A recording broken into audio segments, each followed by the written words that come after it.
여러분 안녕하십니까? 3월 3일 수요일 뉴스투데이입니다. 연휴 끝나고 첫 주중 집계가 나올 텐데요. 어젯밤 중간 집계된 확진자 수가 이미 동시간 대비 100명 가까이 늘었습니다. 동두천 외국인 노동자들의 집단 감염, 사실상 시간 문제였는데요. 그 숫자가 컸습니다. 증상이 없었는데 선제검사에서 찾아냈기 때문에 이미 어디선가 연쇄 감염이 시작됐을 가능성이 있습니다. 손영 기자의 보도입니다. 어젯밤 9시까지 집계된 코로나19 신규 확진자 수는 408명입니다. 지난 27일 토요일 이후 연휴 기간 300명대를 유지했던 확진자 수가 나흘 만에 다시 400명대를 돌파했습니다. 자정까지 양성 판정을 받은 사람을 더하면 400명대 중후반까지 올라갈 가능성이 높습니다. 연휴 동안 검사 숫자가 적었던 이유도 있겠지만 경기도 동두천시에서 발생한 외국인 노동자들의 대규모 감염 여파가 영향을 미쳤던 것으로 분석됩니다. 실제 전날 같은 시간과 비교해 신규 확진자는 89명이 늘어났는데 이는 추가로 감염된 동두천 외국인 숫자인 92명과 비슷한 규모입니다. 확진된 외국인 대부분은 무증상 감염입니다. 주 생활권 역시 양주, 포천, 남양주, 인천 등 다양하게 분포돼 있습니다.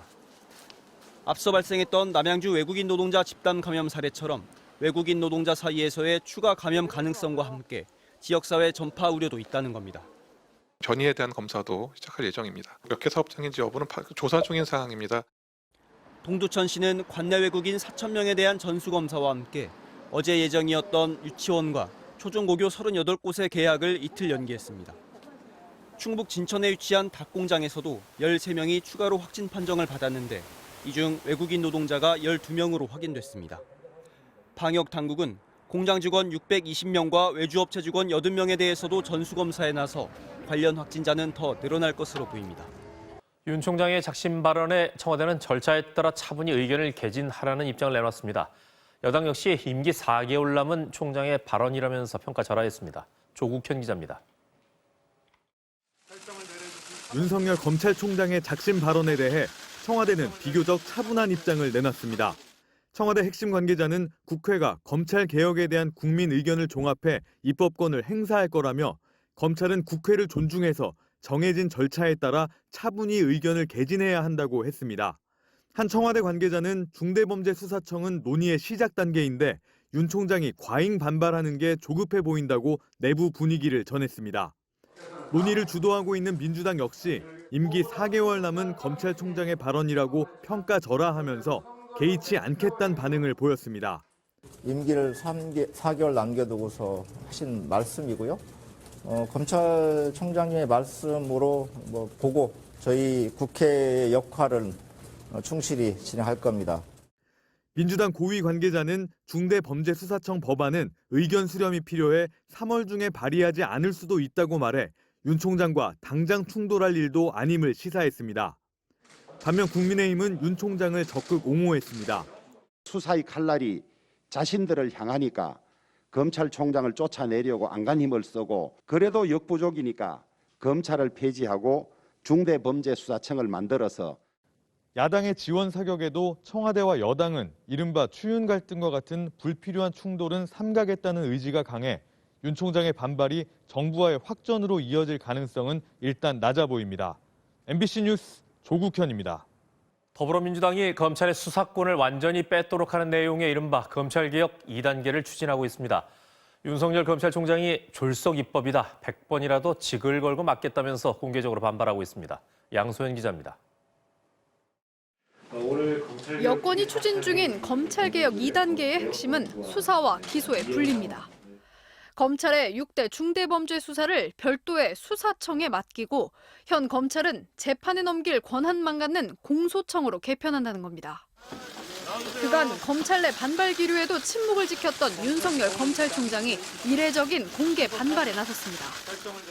윤 총장은 국민일보와 인터뷰에서 검찰 수사권의 완전한 박탈은 민주주의의 퇴보이자 헌법 정신 파괴라며 강하게 비난했습니다. 검찰 조직이 아니라 70여 년 형사 사법 체계를 파괴하는 졸속 입법이라며 막을 수 있다면 100번이라도 직을 걸겠다고도 했습니다. 대검찰청은 즉각 독일과 일본, 영국 등에서도 검찰이 중대범죄 수사와 기소를 함께 맡는다는 설명 자료를 배포하며 지원 사격에 나섰습니다. 검찰 관계자도 중대 범죄는 너무 복잡하고 전문적이라 직접 수사하지 않으면 재판에서 무죄가 속출할 것이라고 우려했습니다.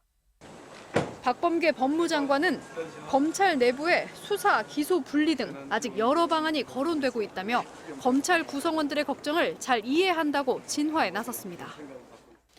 윤 총장은 작년 연말 직무배제에서 복귀한 뒤 첫 공개 행보로 대구 고검과 지검을 방문하는데 이 자리에서 추가 언급이 나올지 주목됩니다.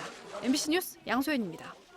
핵심은 이 직원들이 이 땅에 신도시가 개발될 거란 정보를 미리 알고 샀냐는 겁니다. 만약 사실이라면 전 국민이 집과 땅으로 고통받고 있는데 주무기관이 국민들 뒤통수를 친 건데요.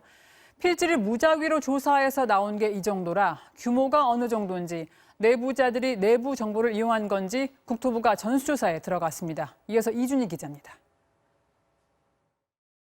LH 직원들이 사들인 땅은 약속이나 한 듯 광명 시흥신도시 부지의 한가운데에 모여 있습니다. 전문 투자기법인 지분 쪼개기도 등장했습니다. 작년 2월에 거래된 땅은 원래는 한 필지였는데 4개 필지로 쪼개졌습니다. 4개 모두 1000제곱미터를 약간 넘는 크기입니다. 보상 기준 같은 걸 보면 이 1000평방미터를 소유하고 있는 소유자나 지분권자에 대해서는 이제 대토 보상이나 이런 기준이 있습니다. 광명 시흥 지역은 오래전부터 유력한 신도시 후보지였습니다. 이들이 단지 가능성만 보고 투자했는지 사전에 정보를 알았는지는 아직 단정할 수 없습니다. 직원들이 땅을 사들였던 시기 LH 사장이었던 변창흠 국토부 장관은 곧바로 입장을 밝혔습니다. 불미스러운 일이 생기지 않도록 기관장 여러분들께서도 특히나 경각심을 가지시고 LH는 이름이 거론된 14명 중 퇴직자를 뺀 12명을 즉시 직무 배제하고 전수조사에 착수했습니다. 공공주택 특별법은 이런 정보를 누설하거나 사적으로 이용하면 5년 이하의 징역, 5천만 원 이하의 벌금에 처하고 있습니다. MBC 뉴스 이준입니다. 미얀마 쿠데타가 이러다 어디까지 갈지 모르겠습니다. 이틀 전 하루에만 18명을 학살한 군부, 또다시 실탄을 쏘아서 최소 3명이 중상을 입었습니다. 미얀마의 한 수녀가 무장한 경찰 앞에서 무릎을 꿇고 총을 쏘지 말아달라고 목숨을 건 절규를 해서 세계인의 가슴을 울렸습니다만 피해 폭주를 막기엔 역부족입니다. 공보영 기자 보도 보시겠습니다. 미얀마 북서부의 깔레이타운에서 경찰이 물대포를 발사합니다. 군부 쿠데타에 항의하는 시위대를 향해 물대포에 이어 최루탄과 고무탄에 실탄까지 발사했습니다.